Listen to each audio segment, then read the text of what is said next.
You know the feeling. One day, you're talking, you're laughing, you're making plans. And the next day? Nothing. Just radio silence where a real connection used to be. It's this modern day mystery that leaves you feeling hurt, confused, and just asking one thing: why? Well, today we are diving deep into the psychology of one of the most frustrating things we deal with now: ghosting. I mean, seriously, have you? If you're nodding along right now, you are definitely not alone. It happens in dating, it happens with friends, it even happens at work. Someone you genuinely thought you had a connection with just disappears from your life. No text, no call, no goodbye. It is such an unsettling feeling, and it can make you question, well, everything. All right, so before we get into the why people do this, let's get crystal clear on the what. Ghosting isn't that slow fade where you both kind of drift apart. No. As our source material lays it out, ghosting is a hard stop. It is a sudden, one-sided decision to just disappear, leaving the other person completely in the dark. So what is actually going on in the mind of someone who ghosts? It's easy to just label them a bad person because it sure feels that way when you're on the receiving end. But psychologically, it's often a bit more complicated. It turns out there are a few core reasons that really explain this vanishing act. So let's break them down. Okay, first up, and this is the big one, it's a deep-seated fear of confrontation. For a lot of people, the very idea of having a direct, kind of awkward, difficult conversation is so uncomfortable that their brain basically treats it like a real threat. So silence, that feels like the safest option, the path of least resistance.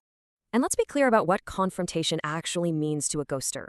It's usually not about avoiding a big, loud fight. It's about avoiding the guilt of making someone sad.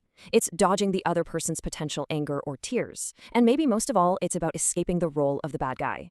They just don't know how to have that conversation, so they choose the escape hatch instead. The second reason kind of builds on that first one: a low tolerance for difficult emotions. And this goes a little deeper than just avoiding one conversation. We're talking about a core inability to handle their own feelings of guilt or anxiety, or to just sit with someone else's disappointment. And this is where it gets really interesting, because this chart shows two very different flavors of ghosting. On one side, you've got people with so-called dark triad traits. Think narcissism. For them, ghosting is just an easy, convenient tool because, frankly, they lack empathy. But on the other side, you have simple emotional immaturity. And in that case, ghosting isn't meant to be cruel. It's just a really bad coping mechanism from someone who's completely overwhelmed and just has no idea what else to do. Reason number 3 is something I think we can all relate to these days: the overwhelm factor. Sometimes people don't disappear because of something you did. They disappear because of everything that's going on inside their own lives. Communication just starts to feel heavy, too heavy to handle. And this chart breaks down that feeling perfectly. You've got the paradox of choice from dating apps, where there are so many options that it feels easier to just drop a connection and move on. You've got real-life burnout and anxiety, where sending a simple text can feel like lifting a car. And then there's something called emotional flooding, where your brain gets so overloaded it just shuts down all non-essential communication. And finally, the fourth driver here is a cultural one. Plain and simple, ghosting has become normalized. Technology makes it incredibly easy to just vanish without any immediate social fallout, and because so many people do it, it's now seen as a standard way to end things. I mean, look at this timeline. It really tells the story. It starts with a basic psychological idea. We learn how to behave by watching others. Then, technology comes along and makes it easy to detach. After that, swipe culture basically turns people into commodities. And where are we today? A staggering 75% of people say they've been ghosted. This isn't some rare thing anymore. For a lot of people, it's just the new normal. Okay, so we've spent a lot of time in the ghoster's head. But what about the person who's been left on red? The psychological impact of being ghosted is really intense, and there's some fascinating science that explains why that silence can hurt so much. This quote from our source material absolutely nails it. See, a direct rejection stings, but it gives you closure. Your brain can process it and move on. But ghosting, it creates this terrible ambiguity. It's the not knowing that keeps the wound open and sends your mind spinning, looking for answers that just aren't there. And get this is the mind-blowing part. Neuroscientists have actually found that social rejection, like being ghosted, lights up the exact same regions in the brain as physical pain. So when you say it feels like a punch to the gut, you're not being dramatic. Your brain is literally processing it as if you've been physically injured. That lack of an answer leaves your brain with what psychologists call the Zeigarnik effect. And what that means is our brains are hardwired to get stuck on unfinished business. An unexplained disappearance is like the ultimate open case file for your mind, creating this obsessive loop where you just replay conversations over and over, trying to find a clue. It keeps you stuck. All right, let's go back for a moment to the person who vanished. Because underneath the act of just disappearing, there are often these deeper, almost automatic psychological patterns going on, including the story they tell themselves about what they did. One of the key concepts here is something called avoidant attachment. For people with this attachment style, getting emotionally close to someone can feel genuinely unsafe or overwhelming.